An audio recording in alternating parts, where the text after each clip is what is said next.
Mantan Kabareskrim Polri Komjen, Purn. Susno Duaji bersikeras dengan analisanya bahwa kematian Vina Cirebon dengan kekasih Eki adalah murni kecelakaan. Karenanya, hukuman kepada para narapidana kasus tersebut akibat rekayasa para penegak hukum yang teledor, mulai dari penyidikan hingga ia pun sangat yakin nanti Hakim Mahkamah Agung segera memvonis bebas 8 terpidana yang mengajukan peninjauan kembali, PK, kasus tersebut. 8 terpidana kasus Vina adalah Jaya, Supriyanto, Eka Sandi, Hadi Saputra, Eko Ramadhani, Sudirman, Rivaldi Aditya Wardana, dan Saka Tatal. Saka Tatal telah dibebaskan karena telah menjalani hukuman penjara 8 tahun, saat divonis ia berusia 16 tahun dan dihukum 8 tahun penjara. Sementara 7 lainnya yang umurnya di atas 18 tahun divonis penjara seumur hidup. Susno juga sempat menjadi saksi dalam sidang PK di Pengadilan Negeri Cirebon tersebut menegaskan ia meyakini bahwa kematian Vina dan Eki murni kecelakaan.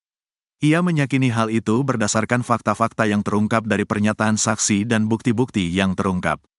Selain itu, kebohongan-kebohongan para saksi pada sidang tahun 2017 yang menjerumuskan para terpidana mendapatkan hukuman berat itu lambat laun mulai terungkap di sidang PK 2024.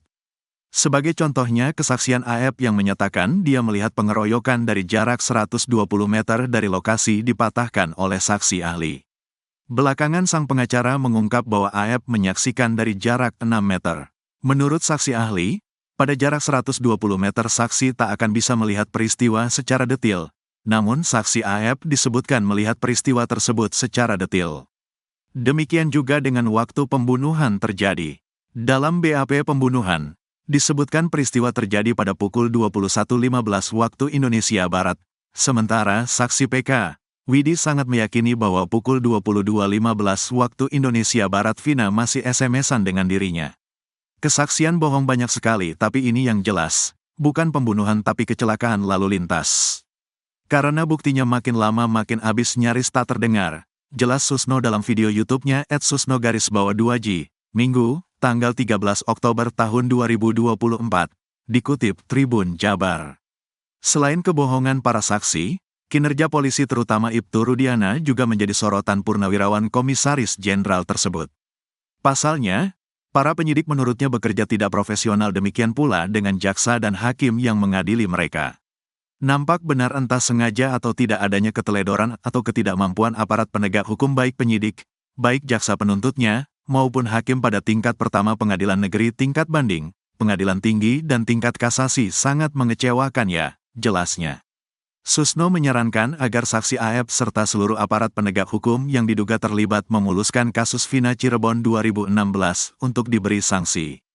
Pasalnya, mereka telah diduga kuat turut merekayasa kasus Vina menjadi pembunuhan. Nah ini kita nggak boleh begitu karena setiap kesalahan harus ada sanksi apalagi menyangkut hak asasi manusia 8 orang dihukum 7 seumur hidup. 1. Terpidana, 8 tahun lebih. Ini masalah tragedi kemanusiaan yang luar biasa, ujarnya. Ia mengungkap bahwa vonis sidang pembunuhan Vina dan Eki adalah rekayasa para penegak hukum. Sekali lagi saya ralat ya, bukan seandainya benar, tapi ini kan terungkap di sidang ya, hampir 100% benar ya, kasus direkayasa, tegas Susno. Oegroseno menyebut Ibtu Rudiana sudah pasti dipecat jika bekerja di Amerika akibat kebohongannya. Kebohongan Rudiana tampak jelas dalam laporan polisi terkait kasus pembunuhan Vina dan Eki Cirebon. Diungkapkan Oegro, kebohongan Ibtu Rudiana tampak saat dia membuat laporan polisi kasus Vina Cirebon yang seolah-olah dia melihat, mendengar dan mengalami kejadian pembunuhan yang menimpa Vina dan Eki. Itu sudah fatal. Di Amerika, polisi berbohong sudah dipecat, apalagi ini bohongnya terlalu besar. Jadi, tidak hanya terkait masalah isu penganiayaan saja, ya ungkap Oegroseno dikutip dari tayangan YouTube pengacara Tony pada Jumat, 18 Oktober 2024. Oegro menegaskan, Propam Polri harus turun tangan tanpa perlu menunggu adanya laporan polisi terlebih dulu. Pelanggaran yang sudah terlihat kasat mata harus segera ditindak Propam untuk menjaga keadilan.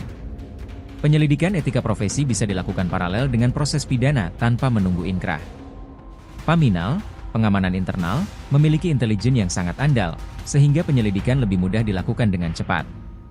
Menurut Oegroseno, di kasus Vina ini, Kapolri seharusnya bisa melakukan itu. Artinya, Memproses etika para anggota yang diduga melanggar dalam proses penyelidikan hingga penyidikan tanpa harus menunggu ada keputusan hukum tetap. Oegro berharap Kapolri segera bertindak tegas demi menjaga integritas dan kepercayaan masyarakat.